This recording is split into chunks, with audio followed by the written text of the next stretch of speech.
নমস্কাৰ জব আৰু কেৰিয়াৰ টিভিৰ অন্য এটি ইনফৰ্মেটিভ ভিডিঅ'লৈ আপোনালোকক স্বাগতম জনাইছোঁ। আজিৰ এই ভিডিঅ'টোত মই আপোনালোকক দেখাবলৈ গৈ আছোঁ আধাৰ সেৱা কেন্দ্ৰৰ ফালৰ পৰা কেইটামান ছুপাৰভাইজাৰ বা অপাৰেটৰৰ খালী পদ ওলাইছে সেই পদসমূহৰ বিষয়ে আৰু তাৰ লগতে আৰু কেইবাটাও বিভাগত বেলেগ ধৰণৰ পদ ওলাইছে সেই পদসমূহৰ বিষয়ে আপোনালোকক জনাম। আপোনালোক যদি এলিজিবল আৰু ইণ্টাৰেষ্টেড হয় তেন্তে এপ্লাই কৰি দিব পাৰিব, সেইকাৰণে ভিডিঅ'টো স্কিপ নকৰাকৈ শেষলৈকে চাই যাব।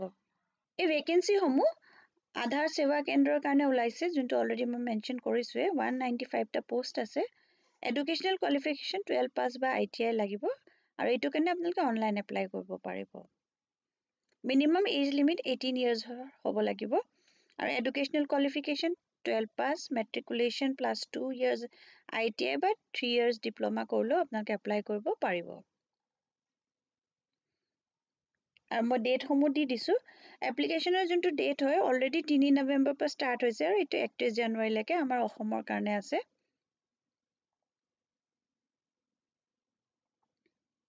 এপ্লাই কৰা যোনটো প্ৰচেছ হয় সেইটো আপোনালোকে অনলাইন কৰিব লাগিব আৰু এইটো যোনটো ৱেবছাইটৰ এড্ৰেছ দিয়া আছে এইটোত আপোনালোকে গৈ cscspv.in ax.job html এইটোত গৈ পেলাই আপোনালোকে এপ্লাই কৰিব লাগিব। মই লিংকসমূহ আপোনালোকক প্ৰভাইড কৰি দিম ডেছক্ৰিপশ্যন বক্সত, তাৰ পৰা আপোনালোকে এপ্লাই কৰিব পাৰিব। এইটো লিংকত গৈ পেলাই লিংকটো মই দেখাই এইটো লিংক যোনটো আছে এইটোত গৈ পেলাই আপোনালোকে এপ্লাই কৰিব লাগিব। অসমৰ কাৰণে হ'লে ইয়াতে আপোনালোকে 31 তাৰিখলৈকে ডেট দিয়া আছে আৰু এপ্লাই নাও এই বাটনটোত ক্লিক কৰি পেলাই আপোনালোকে এপ্লিকেশ্যন প্ৰচেছটো কৰিব পাৰিব। যদি আপোনালোক বেলেগ কোনোবা ষ্টেটত বাস কৰে তেতিয়াহ'লে ষ্টেটখনত গৈ আপোনালোকে এপ্লাই কৰিব পাৰিব। ইয়াৰ পিছত নেক্সট মই আপোনালোকক যোনটো ভেকেঞ্চিৰ বিষয়ে দেখাবলৈ গৈ আছোঁ সেইটো আহিছে আছাম ইলেক্ট্ৰিচিটি ৰেগুলেটৰী কমিশ্যনৰ ফালৰ পৰা এটা পোষ্ট ওলাইছে। ইয়াৰ কাৰণে MBA আৰু ইঞ্জিনিয়াৰিঙৰ বিষয়ে মেনশ্যন কৰিছে। 60,000 চেলাৰী হ'ব পাৰ মান্থ আৰু এডুকেশ্যনেল কোৱালিফিকেশ্যন চাৰ্টাৰ্ড একাউণ্টেণ্ট, কষ্ট একাউণ্টেণ্ট বা MBA finance, MBA power management এনেকুৱা ধৰণৰ বিচাৰিছে। মিনিমাম 3 years of experience বিচাৰিছে in infrastructure, banking, large audit, consultancy farms আৰু ডিজাইৰেবল কৈছে carrying out economic analysis, modeling and use of statistical technical related to the power sector. পোষ্টটোৰ কাৰণে apply কৰিবলৈ হ'লে এখন প্ৰেছক্ৰাইব ফৰ্মেট আছে, সেইখন আপোনালোকে পঠাই দিব লাগিব secretary Assam electricity regulatory commission ASEB campus 6 mile Guwahati 781022। এইখন আছে অফিচিয়েল চাৰ্কুলাৰ এখন, যোনখন আছাম ইলেক্ট্ৰিচিটি ৰেগুলেটৰী কমিশ্যনৰ ফালৰ পৰা ওলাইছে 17 জানুৱাৰীত ওলাইছিলে। ইয়াতে গোটেই ডিটেইলছখিনি মেনশ্যন কৰা আছে। Educational qualification, salary, age limit যোনটো এইটো দিয়া আছে, বাকী ডিটেইলছসমূহ আপোনালোকে এবাৰ পঢ়ি চাই ল'ব আৰু যদি এলিজিবল আৰু ইণ্টাৰেষ্টেড হয় তেন্তে এপ্লাই কৰি দিব পাৰিব। 3 ফেব্ৰুৱাৰীলৈকে সময় আছে আপোনালোকৰ হাতত এপ্লাই কৰাৰ। আৰু এইখন হৈছে যোনখন প্ৰেছক্ৰাইব ফৰ্মেটখন মই মেনশ্যন কৰিছিলোঁ, এইখনতে আপোনালোকে ডিটেইলছখিনি ফিল কৰি যোনটো এড্ৰেছ মেনশ্যন কৰা আছে সেই এড্ৰেছটোতে আপোনালোকে পঠাই দিব লাগিব। তাৰপিছত নেক্সট যোনটো ভেকেঞ্চিৰ বিষয়ে মই দেখাবলৈ গৈ আছোঁ সেইটো আহিছে CSIR নেক্সটৰ ফালৰ পৰা। আহকচোন চাওঁ তাত কি ভেকেঞ্চিজ ওলাইছে। এতিয়া মই আপোনালোকক ডিটেইলছ দেখাই গৈছোঁ। এইটো অৰ্গেনাইজেশ্যনটোৰ নাম হৈছে CSIR নেক্সট। প্ৰথমতে যোনকেইটা পোষ্ট আছে সেইকেইটা আছে জুনিয়ৰ ষ্টেন'গ্ৰাফাৰৰ 4টা পোষ্ট আছে। এজ লিমিট দিছে 27 বছৰ আৰু ইয়াতে যোনটো পে স্কেল হ'ব 25,500ৰ পৰা 81,100লৈকে পাব আপোনালোকে as per the 7th CPC pay matrix. Educational qualification ইয়াত 12 পাছ বিচাৰিছে বা ইকুইভেলেণ্ট আৰু লগতে ষ্টেন'গ্ৰাফি আপোনালোকে জানিব লাগিব, fixed by DOPT from time to time. তাৰপিছতে নেক্সট যোনকেইটা পোষ্ট আছে সেইকেইটা আছে জুনিয়ৰ ছেক্ৰেটৰিয়েট এছিষ্টেণ্ট, 8টা পোষ্ট আছে। 27 বছৰলৈকে আপোনালোকে এজ লিমিট দিছে। ইয়াতে পে লেভেল 2 থাকিব, 19,900ৰ পৰা 63,200লৈকে হ'ব as per the 7th CPC pay matrix. ইয়াতে মই কৈ দিছোঁ ডিচিপ্লিন ৱাইজ কি ভেকেঞ্চিজ আছে। 3টা আছে, জেনেৰেলৰ কাৰণে আছে, ফাইনেন্স এণ্ড একাউণ্টছৰ কাৰণে 1টা আছে আৰু ষ্ট'ৰ এণ্ড পাৰ্চেছৰ কাৰণে 4টা আছে। এই পোষ্টসমূহৰ কাৰণে 12 পাছ বা ইকুইভেলেণ্ট বিচাৰিছে, লগতে কৈছে কম্পিউটাৰ প্ৰফিচিয়েঞ্চি থাকিব লাগিব, typing speed in using the computer as per the prescribed norms fixed by DOPT from time to time. এটা এপ্লিকেশ্যন ফিজ আছে, সেইটো আপোনালোকে এখন ক্ৰছ ডিমাণ্ড ড্ৰাফ্ট বনাব লাগিব 500 টকাৰ, যোনখনত 3 মাহৰ ভেলিডিটি থাকিব লাগিব in favour of director CSIR Next, Jorhat payable at Jorhat. The last date for submitting the online application form and making a demand draft is 14/2/2025. आपने 14 ফেব্ৰুৱাৰী লৈকে আপোনালোকৰ ওচৰত টাইম আছে। তাৰ পিছতে ইয়াতে যোনখন ডিমান্ড ড্ৰাফ্ট হ'ব সেইখনৰ পিছফালে আপোনালোকৰ নিজৰ নামটো কোনটো ক্যাটাগৰীত আপোনালোকে এপ্লাই কৰিছে পোষ্ট কোড এপ্লাইড এইখিনি গোটেইখিনি দি পেলাই যদি আপোনালোকে ST SC কাৰণে বিলং কৰিছে সেয়াও লিখি পেলাই আপোনালোকে এপ্লিকেশ্যন ফৰ্মখনৰ লগত সাবমিট কৰিব লাগিব। এটো যোনটো অনলাইন এপ্লিকেশ্যন প্ৰসেছ হৈছে এটো 14 জানুৱাৰীৰ পৰা ষ্টাৰ্ট হৈছে আৰু 14 ফেব্ৰুৱাৰীলৈকে থাকিব।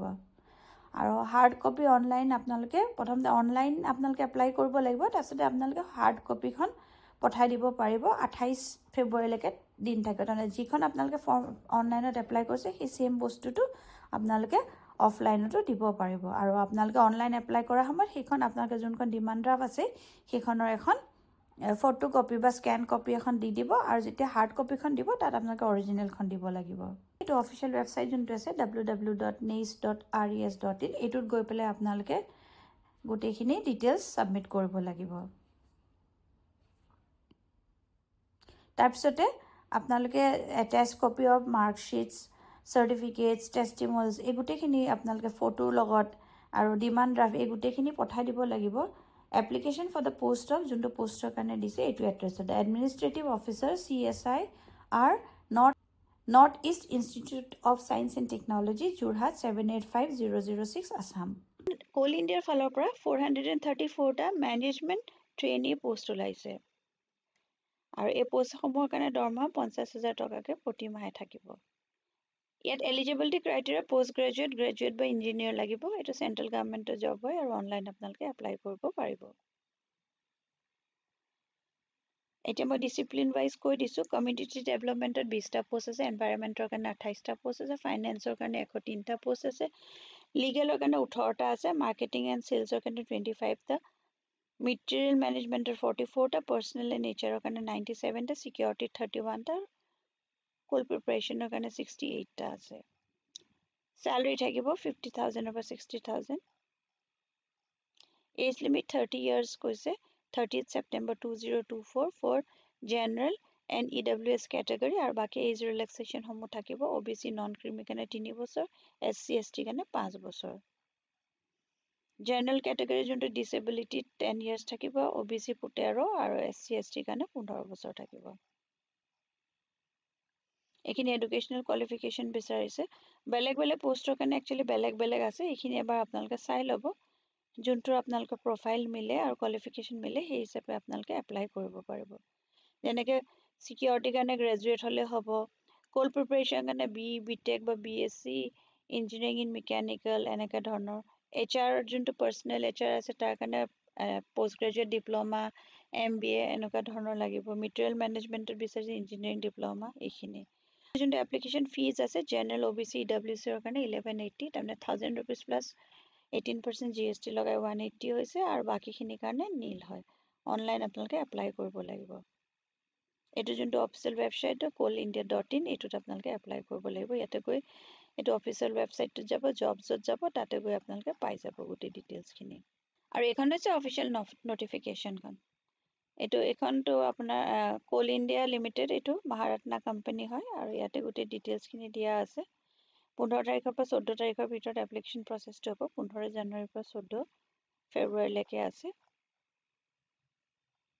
অনলাইন এপ্লাই কৰিব লাগিব মেনেজমেন্ট ট্ৰেইনি ইটো পোষ্ট হয় গিটা বাকি এখিনি এবাৰ আপোনালোকে ভালকে পঢ়ি চাই ল'ব আকৌ এবাৰ ইয়াতে ডিপাৰ্টমেন্ট খিনি দিয়া আছে কমিউনিটি ডেভেলপমেন্ট এনভায়ৰনমেন্টালৰ কাৰণে কি বিচাৰিছে ফাইনান্সৰ কাৰণে কি কোৱালিফিকেশন বিচাৰিছে লিগেলৰ কাৰণে কি বিচাৰিছে এইখিনি চাই পেলাই আপোনালোকৰ যদি এলিজিবিলিটি মিলে সেই হিচাপে আপোনালোকে এপ্লাই কৰি দিব পাৰিব এইটো ভিডিঅ'ত মই জনাবলগীয়া ইমানেই আছিল আপোনালোকে যদি ভিডিঅ'টো চাই ভাল পালে তেন্তে লাইক এটা কৰি দিব আৰু এতিয়ালৈকে যদি মোৰ চেনেলটো সাবস্ক্ৰাইব কৰা নাই সাবস্ক্ৰাইব কৰি ল'ব আকৌ এটা নতুন ভিডিঅ' লৈ লগ পাম ধন্যবাদ